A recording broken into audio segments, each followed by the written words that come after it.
Hi everyone, my name's Daniel and I run the 360 Guy YouTube channel, and today I'm going to be talking about and showing you some example videos shot with the Yi 360 VR camera. This is a 5.7K 360 camera and I've had it for a few days now, and I went out and tested it in and around London, and here are the results, and I'm going to show you some tests that I've done in different environments and just talk about what I think. So this first clip was shot in the centre of London. As you can see, I'm surrounded by some skyscrapers. It's actually a pretty awesome place to shoot 360 video. I'm probably going to go back here. But just from, first off, all I can say is that the video quality is really, really good. This 5.7K makes a big difference. It's a lot better than 4K. You can see there's a lot more detail. You can pick up details in the buildings and on the ground, which I probably wouldn't have been able to do with most other cameras. This is definitely one of the best cameras for clarity, for detail. Where it doesn't do so well is if you look up, you can see the sky is basically completely white. It's very, very overexposed. It was not like this in reality. There was some blue skies there. It was just a bit of cloud. But it seems that this camera just really, really overexposes bright environments or bright areas of the environment. Having said that, it doesn't really ruin the overall quality of the video. It looks really good. I really like how it deals with colors and shadows and that kind of thing. It's just really the lighting that it seems to be struggling with here, at least. We'll see how it turns out in the other tests that I did, but yeah, so far so good. The stitching seems to be good, and this is a pretty good environment, like I say, for shooting 360 video, but let's see how it does with some other tests. Okay, so this is my second test shot in Leadenhall Market, which is a really cool area of London if you're ever there. Again, this is a very, very clear video, 5.7K, again doing its job of making everything very clear and detailed. And there is a bit more color in this example, so we can see how it deals with colors. It's not super vibrant, it's not super saturated. It deals with it pretty realistic, I think. This is pretty much what the colors looked like at the time. Again, the one thing it really struggles with is bright lights in each. You can see the exit, the entrance. It was not that bright in reality. It seems to just be blowing out the brightest, whitest areas. That's the only thing letting it down.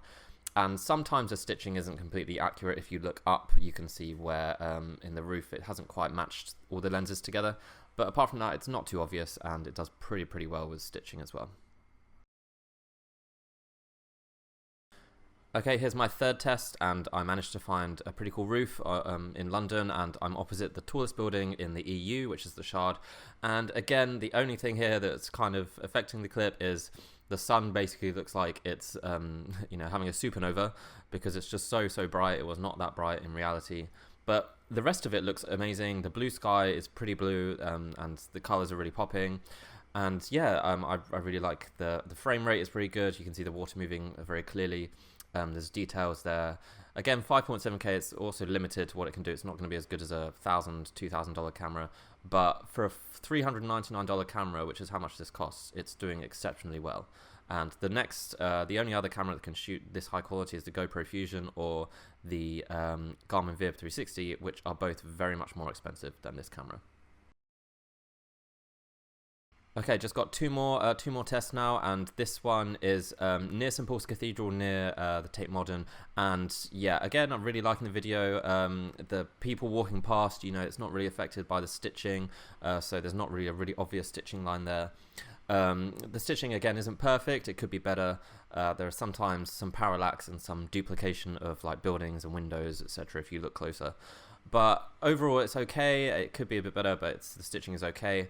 The quality of I can't fault the detailing, and the kind of quality, the sharpness and the colors are all there. But again, overexposes the sun, overexposes bright areas. So that is something that this camera clearly struggles with. And this is my final video, very, very close to St Paul's Cathedral, which is an awesome building. Go see it if you're ever in London. And yeah, so this, again, is an amazing video for 360, and this is clearly one of the best cameras for shooting detailed 360 video, like high-quality 360 video, if you don't want to spend thousands and thousands of dollars. Yeah, but clearly it's struggling most with bright areas, overexposure. Everything else is pretty on point. The stitching is, I would say, average. There's certainly better cameras that can stitch more accurately, but you can maybe adjust this in some extra programs if you use those.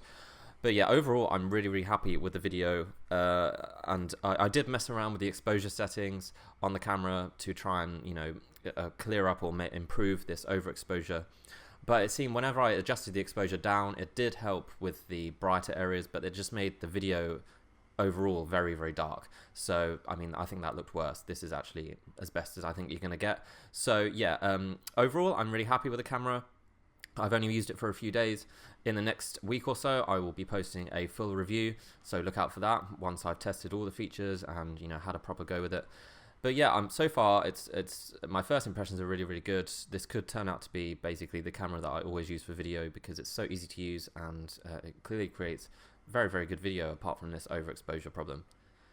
So yeah, that's it. That's just my test of the Yi 360 VR. This is some video that I shot with it, so I hope this was useful. Hope you found it enjoyable to watch, and if you have any questions, feel free to let me know. If you want me to test anything to do with this camera, now will be the good time to ask because I'm reviewing it.